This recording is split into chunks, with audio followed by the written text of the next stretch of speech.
வணக்கம். இன்னைக்கு நம்ம வீடியோவில் எப்படி நம்மளோட ரியாக்ட் ப்ராஜெக்ட்டுக்குள்ள டெய்ல்விண்ட் சிஎஸ்எஸ்ஸை உள்ளே கொண்டு வர்றது அப்படிங்கிறத பற்றி நம்ம பார்க்க போகிறோம்.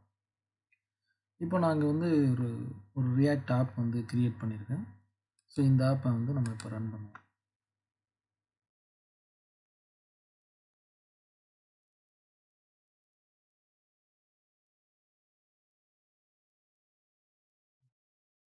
இந்த ஆப் நமக்கு நம்மளோட ப்ரௌசரில் லோக்கல் ஹோஸ்ட் 3000 ரன் ஆகுது. இப்போ இந்த ரியாக்ட் ஆப்புக்குள்ளே டெய்ல்விண்ட் சிஎஸ்எஸ்ஸை நம்ம உள்ளே கொண்டு வரணும்.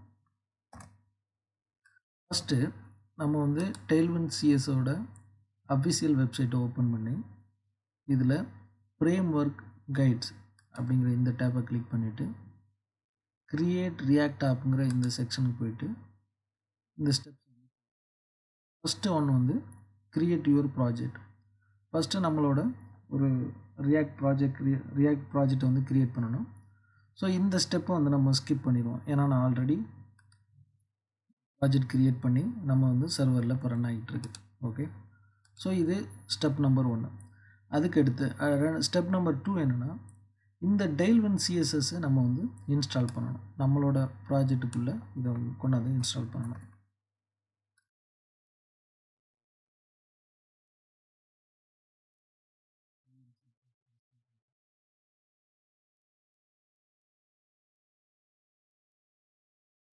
நம்மளோட package.jsonல் போய் பார்த்தோம்னா dev டிபெண்டன்சியில் டெய்ல்விண்ட் சிஎஸ்எஸ் இன்ஸ்டால் ஆகிருக்கும். அதுக்கு அடுத்த ஸ்டெப் என்னென்னா, இந்த டெய்ல்விண்ட் சிஎஸ்ஸை இனிஷியலைஸ் பண்ணணும்.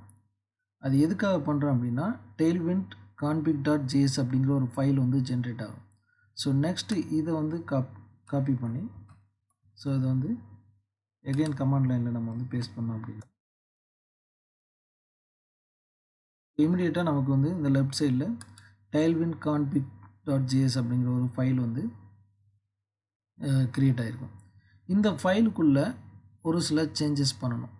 ஓகே, அது என்ன அப்படின்னா, இந்த 3வது ஸ்டெப்பில் கான்ஃபிகர் யுவர் டெம்ப்ளேட் பாத்ஸ், அதாவது நம்ம எழுதுகிற அந்த ஃபைல் இருக்குல்ல, அந்த ஃபைலுக்கு அதோட எக்ஸ்டென்ஷன் எந்தெந்த எக்ஸ்டென்ஷனுக்கெல்லாம் இந்த டெய்ல்விண்ட் சப்போர்ட் பண்ணணும் அப்படிங்கிறதுக்காக இதை நம்ம இந்த இடத்துல கொடுக்கணும்.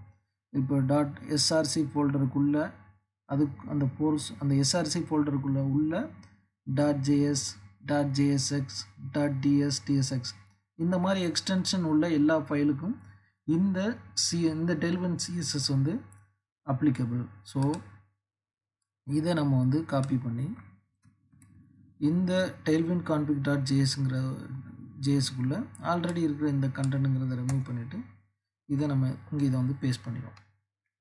ஓகே, இப்போது நம்ம டெய்ல்விண்ட் சிஎஸ்எஸ்ஸை கான்ஃபிகரேஷன் பண்ணியாச்சு. அதுக்கடுத்து அந்த டெய்ல்விண்ட் சிஎஸ்எஸ் நம்மளோட index.jsக்குள்ளே இந்த காம்பனன்ட்ஸு இந்த யூட்டிலைட்ஸ்க்கெல்லாம் செட் ஆகிற மாதிரி இதை இதில் நம்ம காப்பி பேஸ்ட் பண்ணணும். இதை ஸோ இந்த இதை காப்பி பண்ணி நம்மளோட index.css ஃபைலுக்குள்ளே பேஸ்ட் பண்ணணும். ஓகே,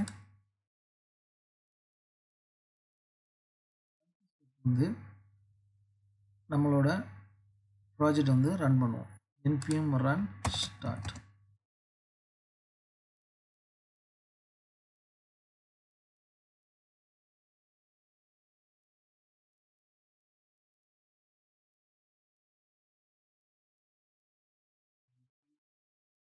இப்போ பார்த்தீங்கன்னா நம்மளோட இந்த h1 டாக்குக்கு டெய்ல்விண்ட் சிஎஸ்எஸ் அப்ளிகபிளாக இருக்குது. ஆல்ரெடி உள்ள இந்த இதில் பார்த்தீங்கன்னா டெய்ல்விண்ட் சிஎஸ்எஸ் அப்ளை ஆகலை. இப்போ இது அப்ளை ஆகிருக்கு.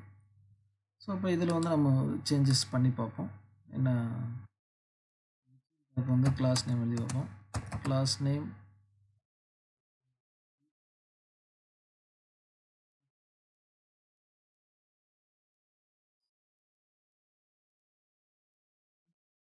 இப்போது ஃபாண்ட் சைஸ் இன்க்ரீஸ் ஆகிருக்கு.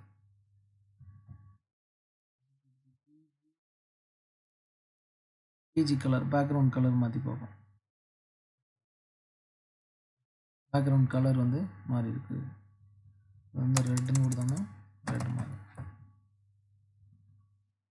ஸோ இவ்வளோ தான் நம்மளோட ப்ராஜெக்ட்டுக்குள்ளே அந்த ரியாக்ட் ஆப்புக்குள்ளே டெய்ல்விண்ட் சிஎஸ்எஸ் வந்து உள்ளே கொண்டு வந்தாச்சு.